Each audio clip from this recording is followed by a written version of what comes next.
அது போல இல்லைங்க, எல்லாருடைய வழியும் எங்க போனேன்னா கை எங்க போய் எங்க சுத்தினாலும் வாய்க்கு வர்றது போல 2 இடம் போனோம். ஒண்ணு மோட்சம், ஒண்ணு நரகம். மனிதன் எதை நோக்கி ஓடிக்கொண்டு இருக்கிறான், எந்த பாதையில போய் கொண்டு இருக்கிறான்னு புரியல. இல்ல, கண்டது காட்சி, கொண்டது போன வெந்தது தின்று விதி வந்தா சாவலான்னு சுத்தி திரிகிற இந்த உலகம். ஊற ஓட, ஒக்க ஓட, நாள ஓட, நடுவுல ஓடன்னு ஓடிக்கொண்டு இருக்கிறாங்க ஜனங்க. வழி தெரியாத ஓடுறாங்க.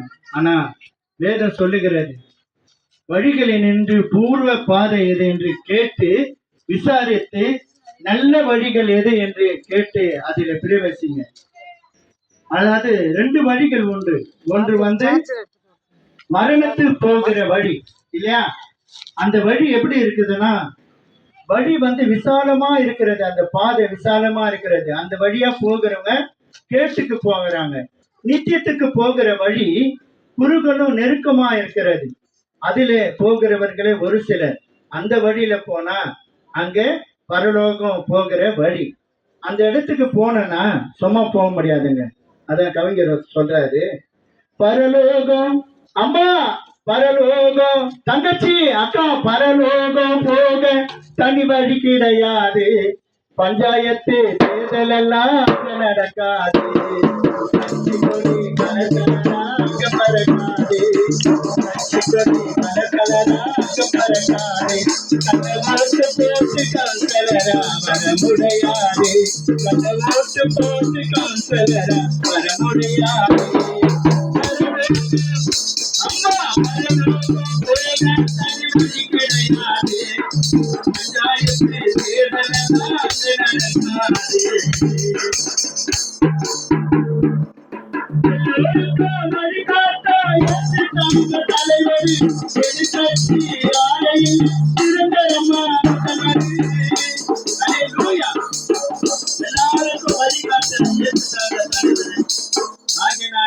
அவர் வழி வந்தார். அதான் சொல்லுவாங்க உலகத்துல இல்லையா, தான் சொல்லுகிற வழி நடக்க மாட்டான். வேதம் சொல்லுகிறது, சொன்ன வழி செல்லாதவர் சொல்லுகின்ற சொல்ல நம்பி செல்லுகின்ற மாந்தரெல்லாம் சீரழிவாரே. தூய வழி சொன்னவர், சொன்னபடி வாழ்ந்தவர், அவர் வழி வந்தாலே என்றும் ஆனந்தம், மோட்ச ஆனந்தங்க இல்லையா? அவர் அந்த இடத்துக்கு போனா யாராலும் போக முடியாதுங்க, யாரும் வழி காட்ட முடியாது. நம்ம வைத்திருக்கிற கைபேசியில கூகுள் மேப் போட்டா எல்லா இடத்துக்கும் வழி சொல்லிடும். ஆனா பரலோகத்துக்கு போறதுன்னா ஒரே வழி தான். ஆண்டவர் தான் வழிகாட்ட தலைவருங்க. ஏதோ நானே வழியும் சத்தியமும் ஜீவனமா இருக்கிறேன், என்னாலே அல்லாமல் ஒருவனும் பரலோகத்துக்கு வரான் என வேதம் சொல்லுகிறது. நான் உனக்கு போதித்து நீ நடக்க வேண்டிய வழியை காட்டுவேன், உன் மேல என் கண்ணை வைத்து உனக்கு ஆலோசனை சொல்லுன்னு சொல்றேன். நீ மரண இருளின் பள்ளத்தாக்கிலே நடந்தாலும் பொல்லாப்பு உனக்கு நேரிடாது, வாதை உன் கூறானத்தை அணுகாது பிரியமானவர்களே. ஏன்னா ஆண்டவர் உன் மேல கண்ணை வைக்கிறாரு, உனக்கு ஆலோசனை சொல்றாரு, நீ நடக்க வேண்டிய வழியில உன்னை நடத்துகிறார். நான் என்னை பின்பற்றுகிறவன் இருளிலே நடவாம ஜீவ பாதையில நடக்கிறான், வெளிச்சத்தில நடக்கிறாங்க. அந்த வெளிச்சத்தில நடக்கிறவங்கள அந்த நல்ல கதிக்கு போக முடியும். பாவி நல்ல கதிக்கு போகவே முடியாது. சொல்லுவாங்கல்ல, பாவி நல்ல கதிக்கு போவேனா? நல்ல கதிக்கு போறதுக்கு வழி இயேசு கிறிஸ்து மாத்திரமே.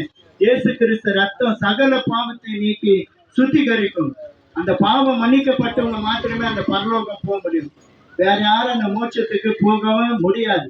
அதுக்கு இயேசு தான் வழி. நானே வழி, சத்தியம், ஜீவன் என்றாரு. அவரை விசுவாசிக்கிற யாவருமே அந்த பரலோகம் போகலாம்.